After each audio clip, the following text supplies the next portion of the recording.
The jump point tore open like a wound in space. Energy crackled across millions of kilometers as something massive pushed through from the other side.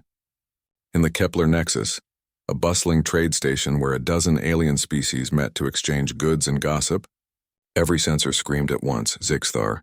A four-armed Velkari trader watched his displays turn red. The energy signature was impossible. Nothing that large could move through jump space. His secondary hands trembled as he tried to make sense of the readings. "Gods preserve us," he whispered in his native tongue. "It's a fleet. A massive fleet, but it wasn't a fleet." The UHSV Indomitable Will emerged fully into normal space. The ship stretched 47 kilometers from bow to stern, its hull a dark gray metal that seemed to absorb light. Thousands of windows dotted its surface like stars. Engine ports the size of city blocks glowed with blue-white fusion fire. The vessel was shaped like an elongated diamond, wide in the middle and tapering at both ends. Inside the command center, Ambassador Elena Volkov stood beside Captain Marcus Chen. They watched the main screen as it filled with images of alien ships scrambling away from their position. "Well," Elena said quietly, "that's not the welcome we hoped for." Marcus checked his tactical display. 3,000 alien vessels had been in the Nexus when they arrived. Now at least half were accelerating away at maximum burn. The rest had simply gone dark, their engines shut down and their transponders silent. "They're terrified," Marcus observed. His voice was calm, measured. "They've never seen anything like us." Elena nodded. She was a tall woman with silver hair pulled back in a tight bun. Her face showed the lines of someone who had spent years negotiating difficult treaties on Earth and Mars. But nothing had prepared her for this. "Try the greeting protocols." "Again," she ordered. The communications officer, a young man named David Park, tapped his console. "Broadcasting on all known frequencies. Standard mathematical greeting followed by our prepared message in 17 languages." The message was simple. Humanity came in peace. They sought trade, knowledge, and friendship. They meant no harm to anyone. On the Nexus station, the Galactic Council's emergency protocols kicked into action. Representatives from the major species rushed to the central chamber.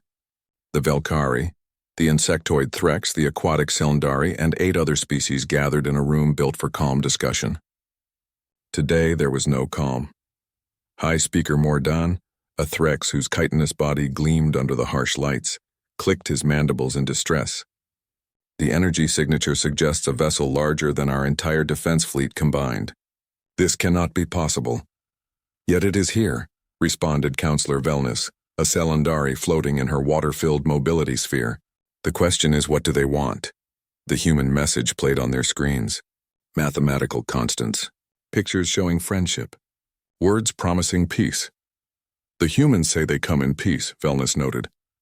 "That is what invaders always say," snapped Morden. "Who builds such a vessel for peace? This is a weapon. A weapon aimed at all of us." Back on the Indomitable Will, Elena watched the chaos unfold. Every alien ship they could detect was either fleeing or hiding. The Great Trade Nexus, which moments ago had been alive with activity, now looked like a graveyard. "Captain," said the sensor officer, "we're picking up encrypted transmissions. Multiple sources, all high priority. Best guess is their military channels." Marcus exchanged a look with Elena. "They think we're here to attack." "We need to show them we're not a threat," Elena said. She thought for a moment. "Power down the main weapons, all of them. Run the defensive screens at minimum. Make ourselves as non-threatening as possible." "That could be dangerous if someone panics and fires on us," Marcus warned. "They're already panicking. If we sit here with all weapons hot, someone will definitely fire. At least this way we show good faith," Marcus gave the order. Throughout the massive ship, weapons systems powered down. The defensive particle screens dropped to standby mode. The Indomitable Will simply floated in space, her engines at low burn, making no aggressive moves. In the Nexus, Zixthar watched his display. "The vessel. It's powering down weapons." His partner, a younger Velkari named Pixtal, leaned over. "Maybe they really do come in peace. Or maybe they're so confident they don't need weapons," Zixthar muttered. On the council chamber, an aide rushed in with new data. "High Speaker, the humans have disarmed. Their weapons are offline." Morden's compound eyes narrowed. "A trick, or an invitation," Velnus suggested. "They are trying to calm us. Perhaps we should respond." The council debated for another hour. Finally, with great reluctance, they composed a response. It was cautious, formal, and full of warnings, but it was a response. When the message reached the indomitable will, Elena felt relief wash over her. They had made contact. Real contact with alien intelligence. They want us to stay where we are, David translated. No sudden moves. They're sending representatives to speak with us, but it will take time. They ask for patience, Elena smiled. Tell them we'll wait as long as they need. We've come 200 light years for this conversation. We can wait a few more hours. Marcus looked at the main screen where the Nexus station sat in the distance. Around it, alien ships slowly began to move again, though they kept their distance. It was a start. Permission to address the crew? Marcus asked. Elena nodded. Marcus activated the ship-wide channel. His voice echoed through corridors and hab blocks, parks, and factory districts. All hands, this is the captain. We have successfully made first contact with alien civilizations. They are afraid of us right now, and we need to be patient. But we've done it. Humanity is no longer alone in the universe. Throughout the ship, 2,300,000 people heard the message. In the residential sectors, families hugged each other. In the observation lounges, people pressed against the windows trying to catch glimpses of alien ships. In the bars and restaurants, strangers bought each other drinks. They had traveled so far, built so much, sacrificed so much, and now finally they knew. Life existed beyond Earth. Intelligence existed beyond humanity. Elena Volkov stood in the command center and watched the distant stars.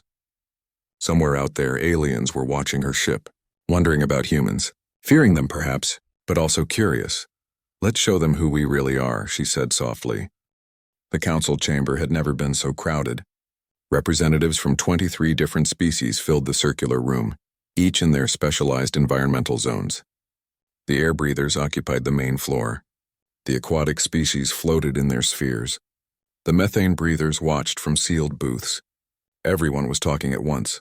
High Speaker Mordan struck his speaking staff against the floor 3 times. The sharp crack echoed through the chamber, bringing silence. Order, he commanded. We will address this crisis with calm minds. Councillor Velnus activated the holographic display in the center of the room. The image of the indomitable will appeared, rotating slowly. Numbers scrolled beside it. Length, mass, energy output, estimated crew capacity.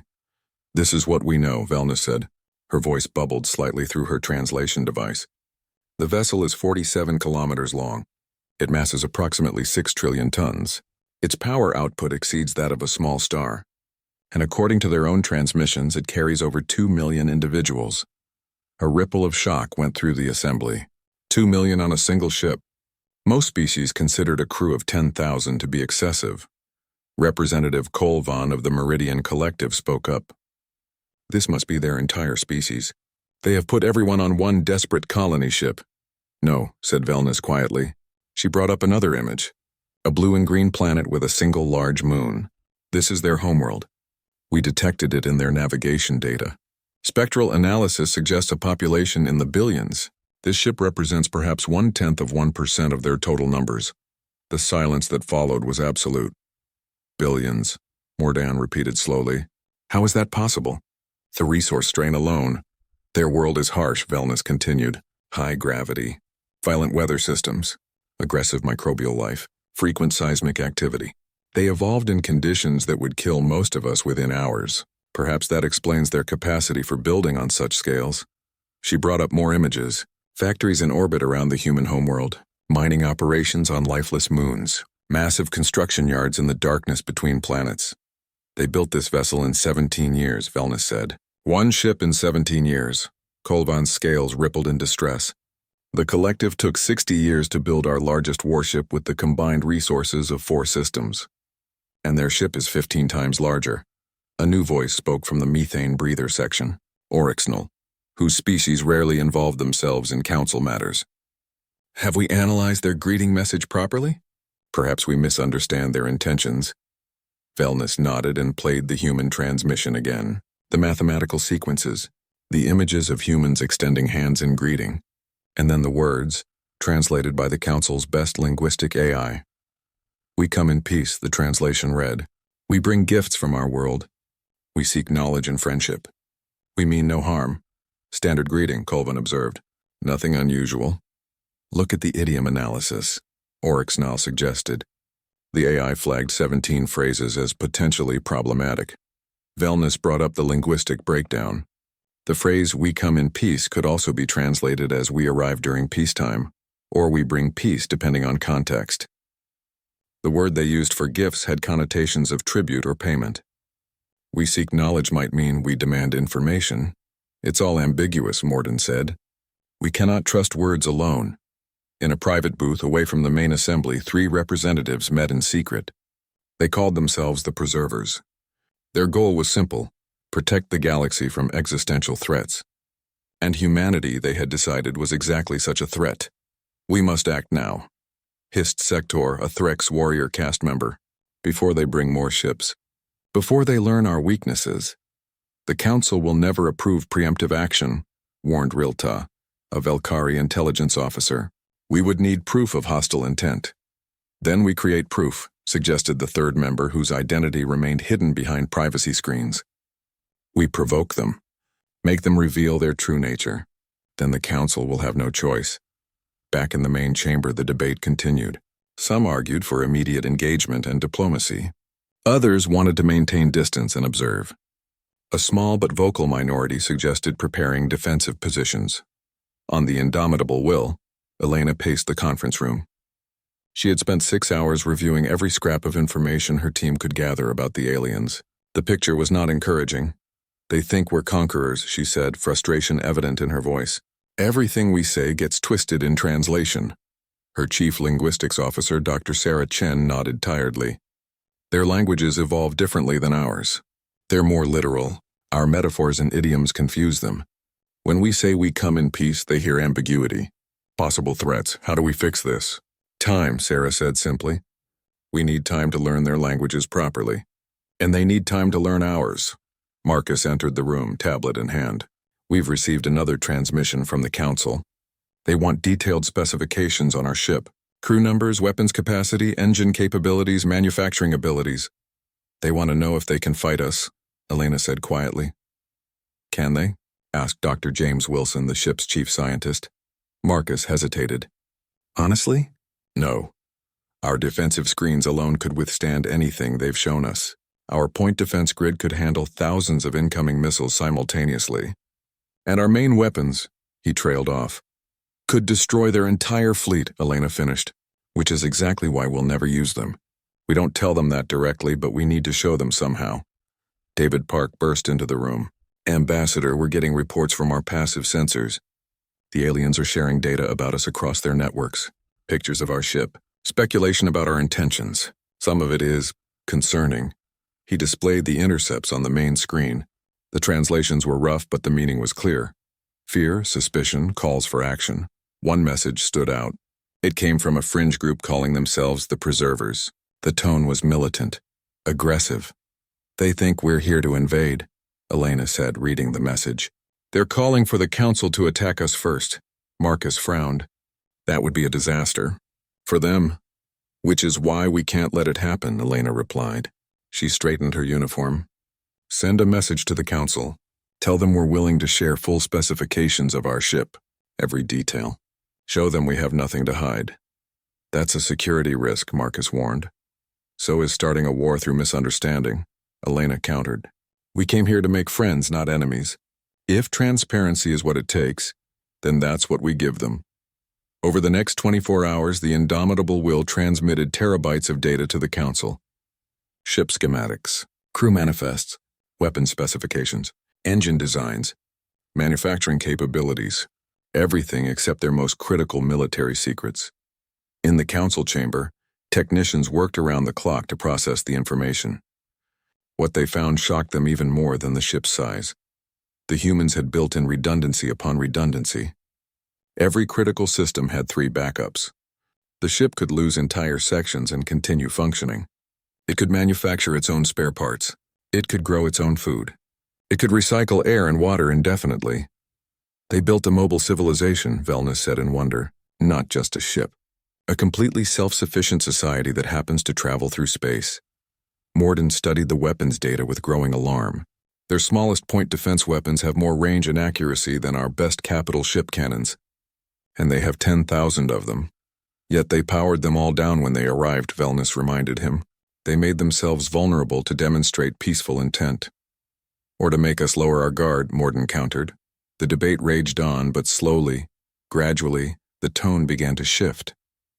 The humans were strange, powerful, incomprehensible in their scale and capability. But perhaps, just perhaps, they were telling the truth about their intentions. In the shadows, the preservers watched and waited. The council was weakening. Soon it would be time to act. The first alien delegation to board the Indomitable Will consisted of 12 individuals from 6 different species. They approached in a small diplomatic shuttle, moving slowly and cautiously across the empty space between the Nexus and the human ship. Counselor Velnus led the group. Her water sphere floated smoothly through the shuttle's interior as she watched the human vessel grow larger and larger in the viewport. Even knowing the numbers, seeing it up close was overwhelming. "It's like approaching a moon," whispered Zixthar, who had been included as a civilian observer. The shuttle docked at one of the Indomitable Will's many airlocks.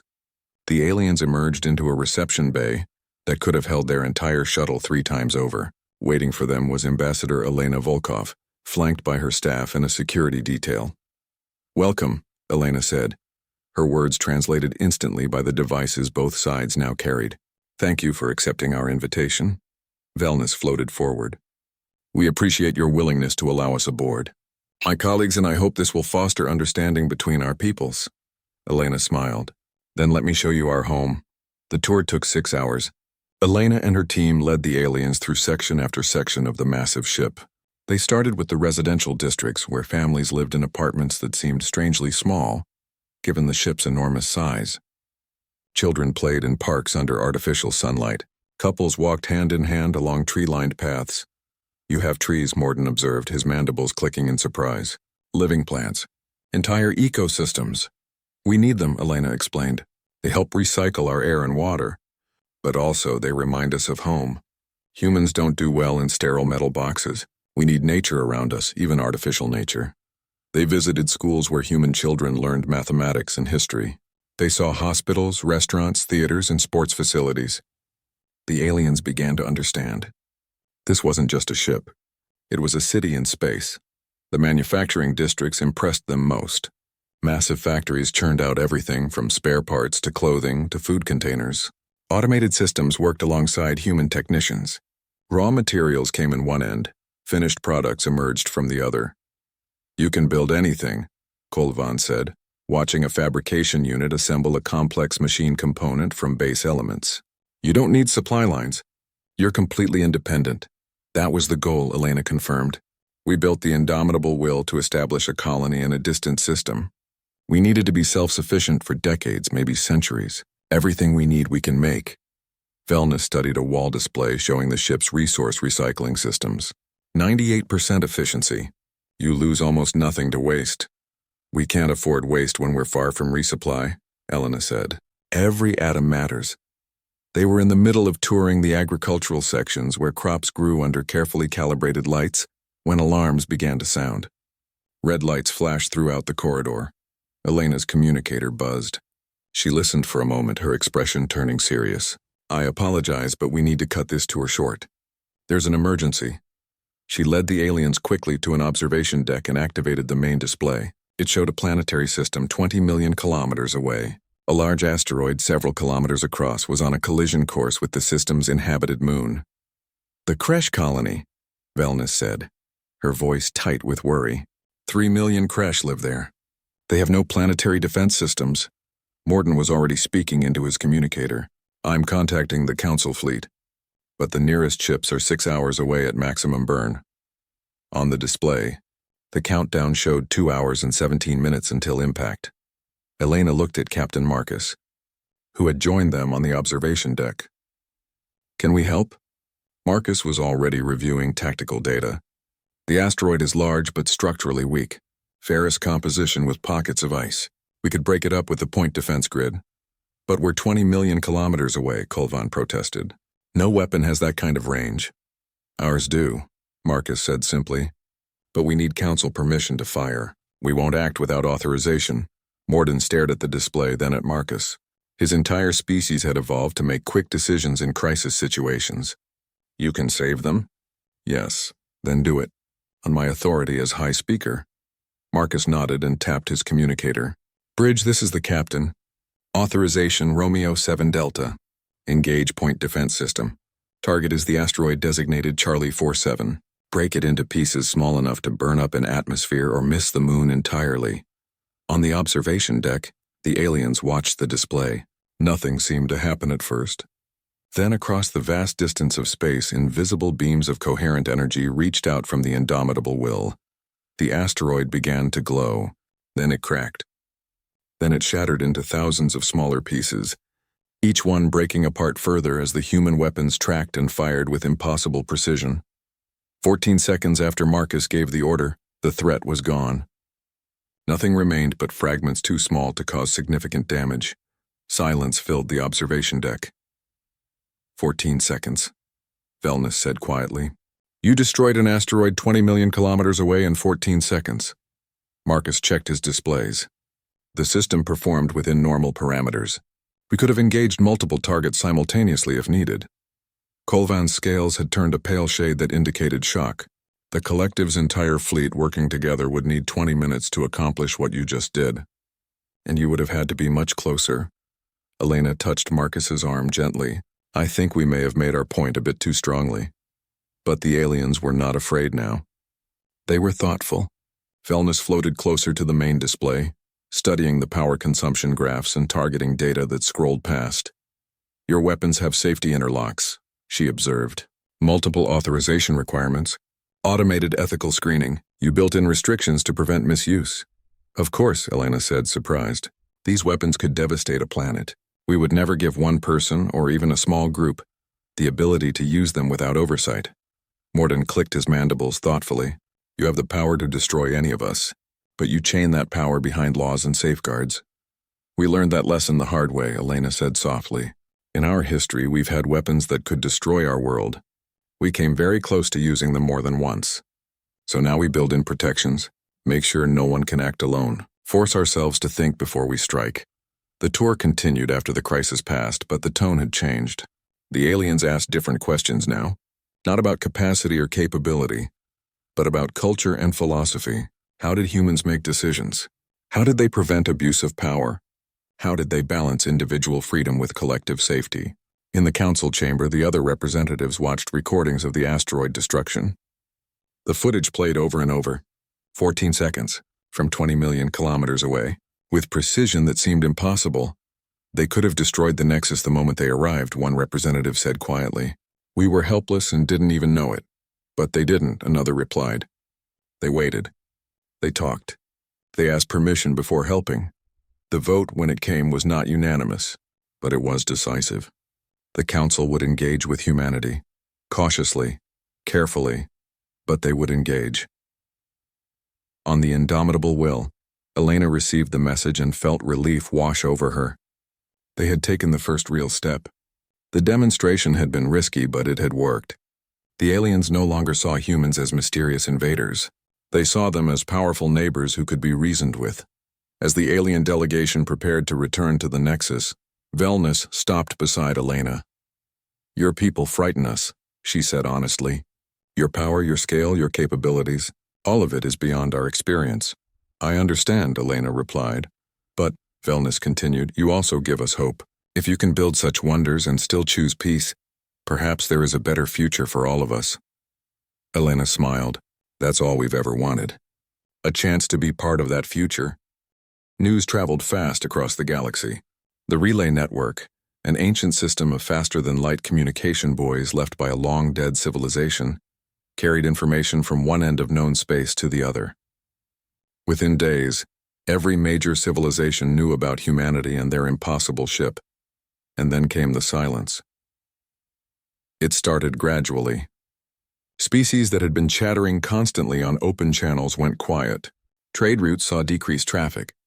Diplomatic missions were postponed. The galaxy held its breath and waited to see what humanity would do next. On the indomitable will, Elena sat in her office reviewing messages. They came by the thousands. Some were official communications from governments. Others were private messages from individuals. Each one told a story about how the galaxy viewed humanity now. The Korvax Empire, a militant species that controlled 17 systems, sent a terse message offering mutual non-aggression. Their tone suggested they expected humanity to refuse and demand their surrender instead. The Peaceful Gardens Collective, a group of pacifist species, sent gifts and prayers, begging humanity to use its power wisely. A dozen smaller species offered tribute, resources, technology, even territory, all in hopes of buying human favor. "They're terrified," Elena said to Marcus, who had joined her to review the communications. "All of them," Marcus nodded. "We showed them we could destroy that asteroid. They extrapolated, realized we could do the same to their cities, their ships, their worlds. But we would never—" "They don't know that," Marcus interrupted gently. "They're judging us by their own standards. Most species out here, when they get power, they use it. We're an anomaly." Dr. Sarah Chen entered the office carrying her tablet. "We've finished analyzing the linguistic patterns in the messages. There's a common theme. They keep using words that translate to potential and restraint. They're not afraid of what we're doing. They're afraid of what we could do." Elena rubbed her temples. A headache was forming behind her eyes. "How do we convince them we're not a threat when our very existence is threatening?" "Time," Sarah said. "And consistency. We keep doing what we're doing. Eventually, they'll believe we mean it." The message from the preservers arrived 3 days later. It came through an anonymous channel, heavily encrypted. Elena's security AI flagged it as suspicious, but she opened it anyway. "Ambassador Volkov," the message began. "You have made a grave miscalculation. The Council may be fooled by your displays of peace, but we see the truth. Humanity is a plague waiting to spread. We will expose you for what you are. We will force you to reveal your true nature. And when you do, the galaxy will unite against you." The message ended with coordinates and a time. An invitation of sorts.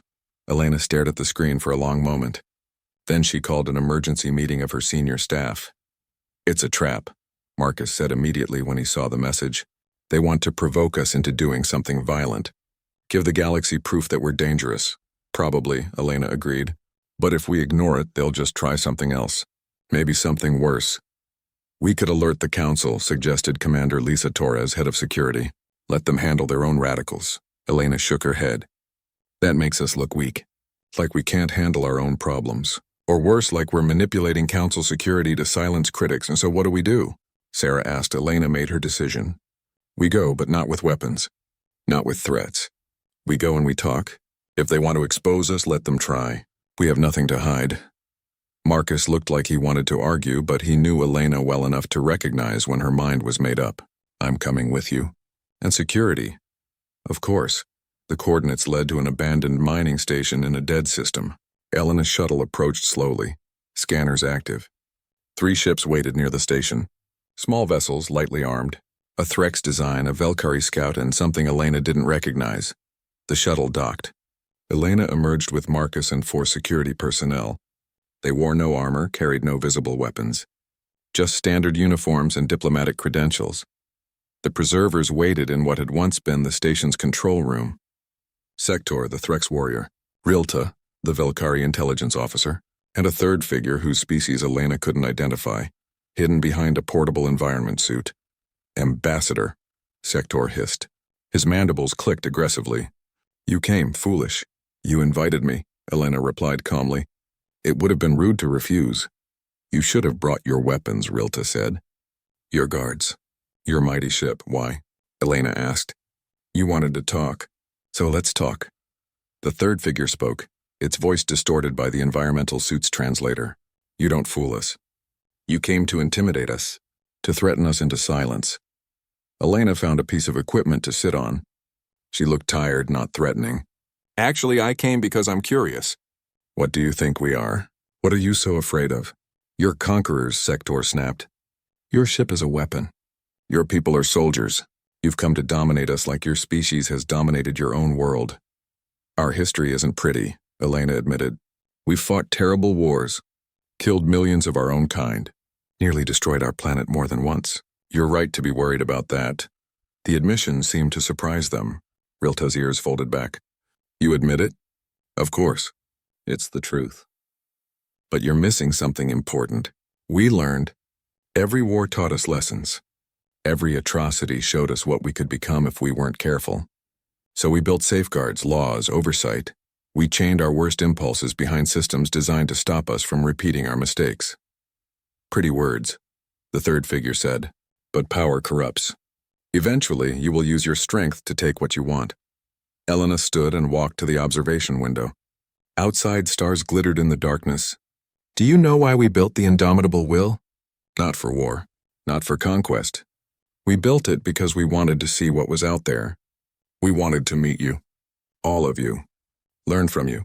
Share with you. She turned back to face them. We could have come with warships, battle fleets, armies. But we didn't. We came with families, scientists, artists, teachers, people who want to build, not destroy. Sector stepped forward aggressively. And if we don't believe you? Then you don't, Elena said simply. I can't force you to trust us. All I can do is keep showing you who we are. Eventually, you'll either believe us or you won't. There was a long silence. Then Realta spoke quietly. You're not afraid of us, should I be? We could kill you here, now, start a war between your people and ours. Elena nodded. You could. And then my ship would come looking for me. They'd find the evidence of what happened. And they'd be angry. Not the whole species, but enough. Some would call for revenge. Others would use it as an excuse to prove how dangerous aliens are. You'd turn your nightmare into reality. She sat back down. Or you could not kill me. Let me go home. Watch what we do over the next months and years. Judge us by our actions, not your fears. Marcus had been silent throughout the exchange, but now he spoke. The ambassador is being diplomatic. I'll be blunt. If you start a war with humanity, you'll lose. Not because we're stronger or smarter, but because we've been fighting wars for 10,000 years.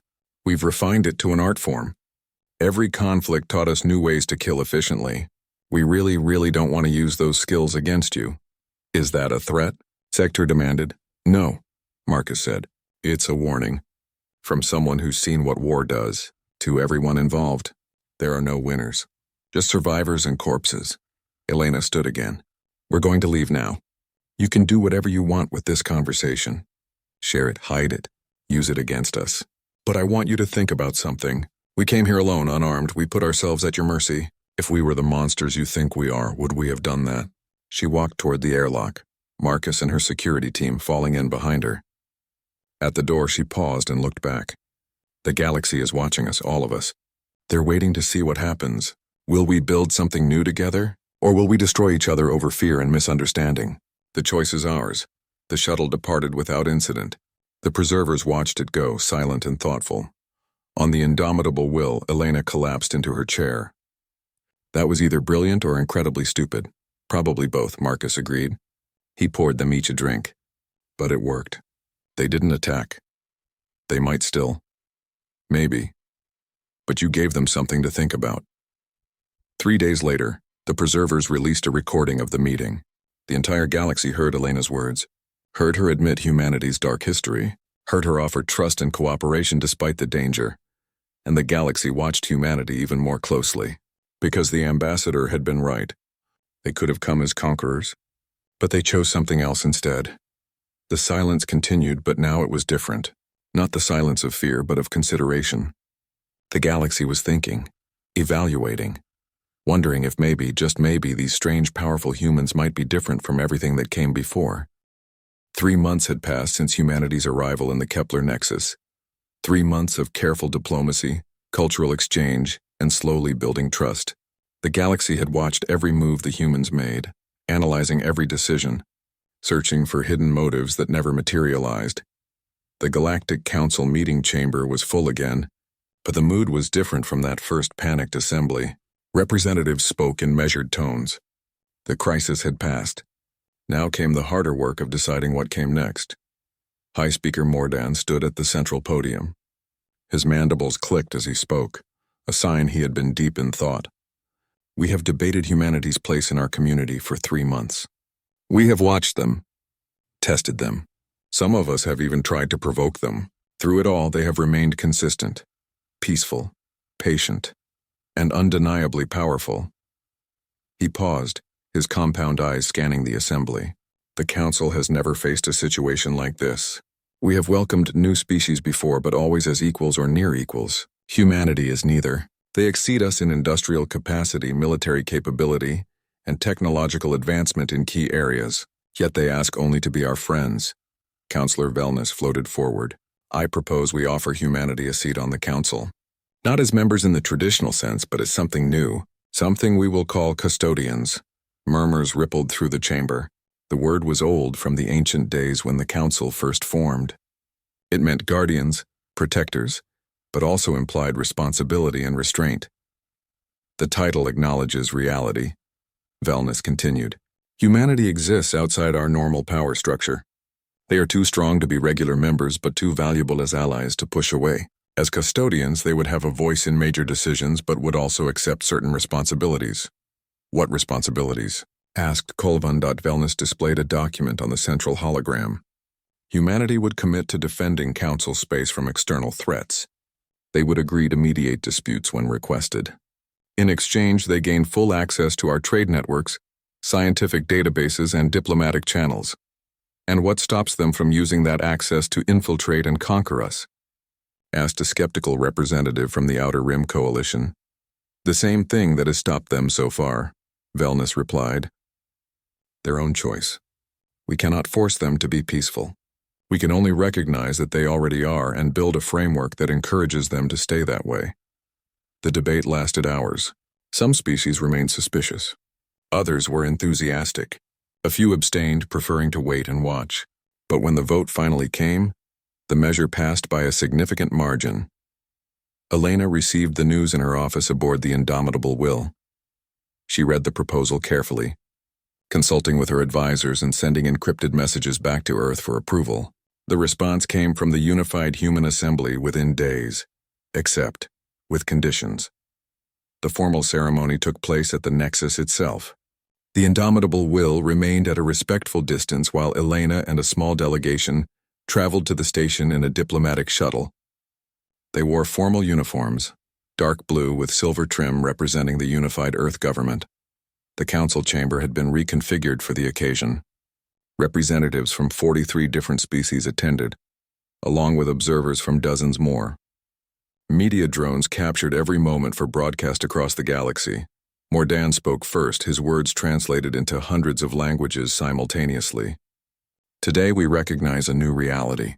Humanity has entered our community not as subjects or conquerors, but as partners.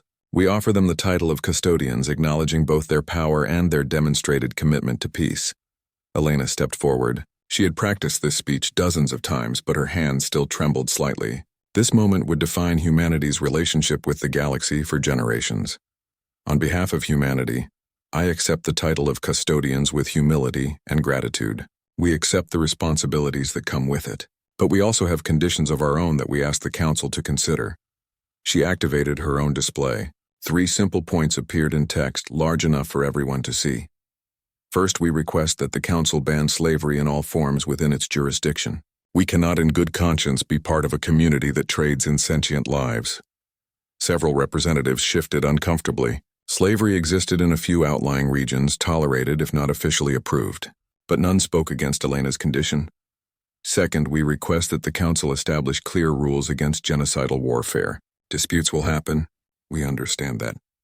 But the complete destruction of species or worlds should be recognized as a crime against all life. Mordan clicked his approval. The council has informal agreements to this effect.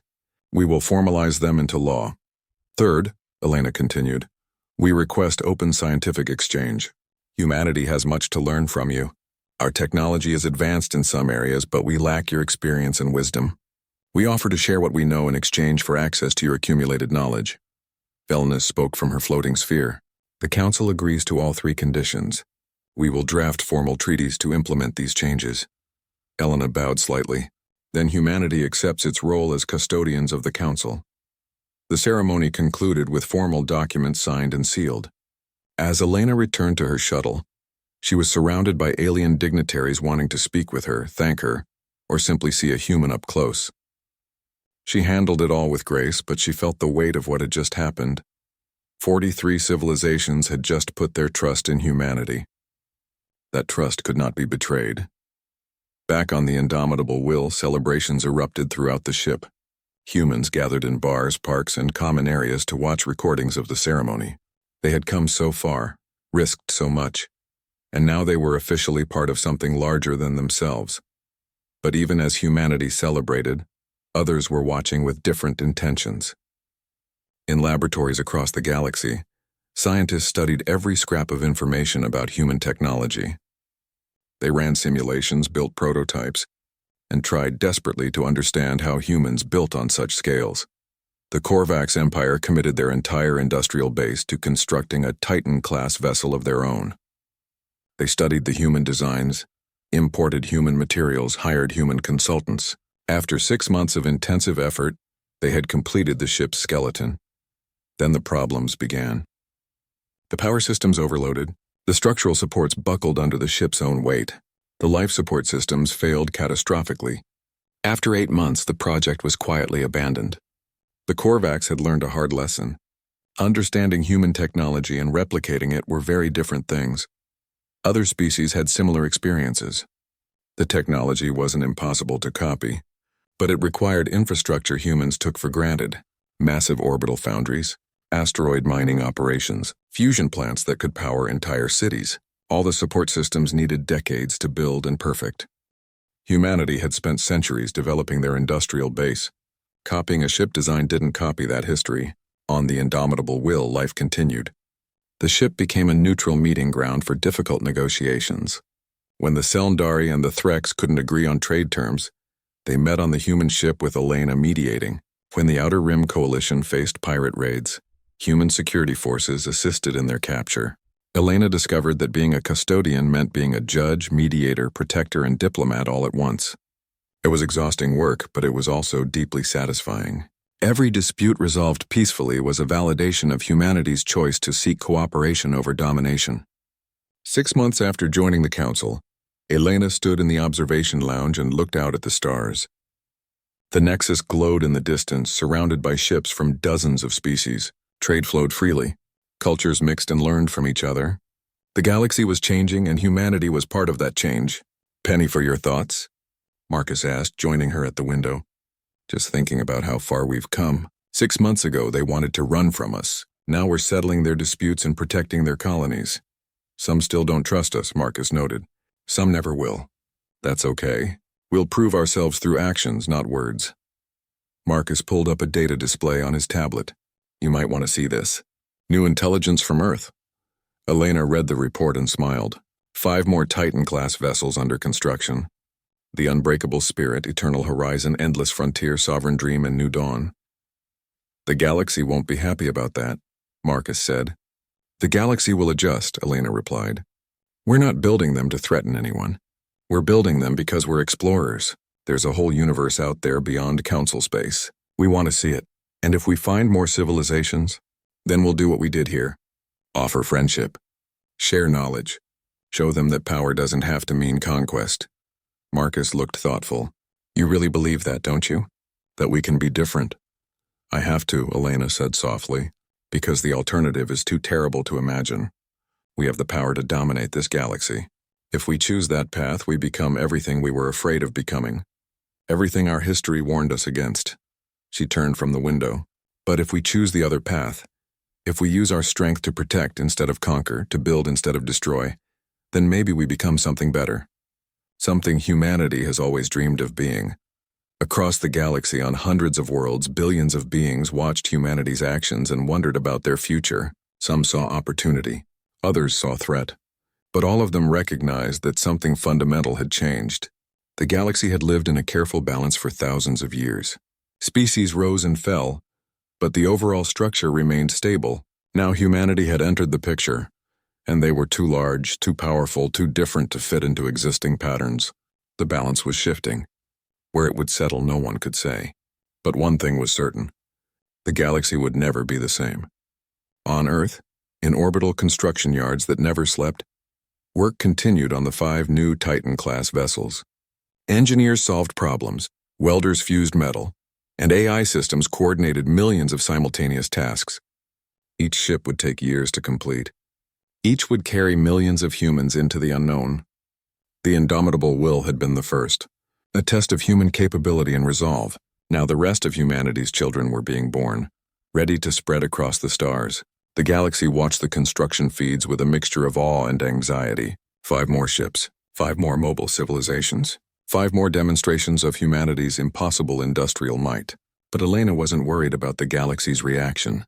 She stood in her office looking at star charts showing unexplored regions beyond council space. Whole galaxies that had never felt the touch of intelligent life, mysteries waiting to be solved. "We're going to the Galactic Rim," she told Marcus, tracing a route on the display. "The council has approved an extended exploration mission. 2 years, maybe longer." "That's far from home," Marcus observed. "That's the point. We came to explore. It's time we started doing what we do best." As the indomitable will prepared for departure, the aliens who had become its friends gathered at the Nexus to see it off. Felness, Mordan, Zixthar, and dozens of others who had learned to trust the strange, powerful humans. "Come back safely," Velness said over the communication channel. "We will," Elena promised. "And when we return, we'll have stories to share." The massive ship turned slowly, orienting toward empty space beyond the council's borders. Its engines flared brighter, blue-white fire pushing against the darkness. And then it was gone, jumping into the unknown, carrying 2 million human dreams toward distant stars. Behind it, the galaxy continued its work, learning, growing, changing, and wondering what other impossible things these humans might do next.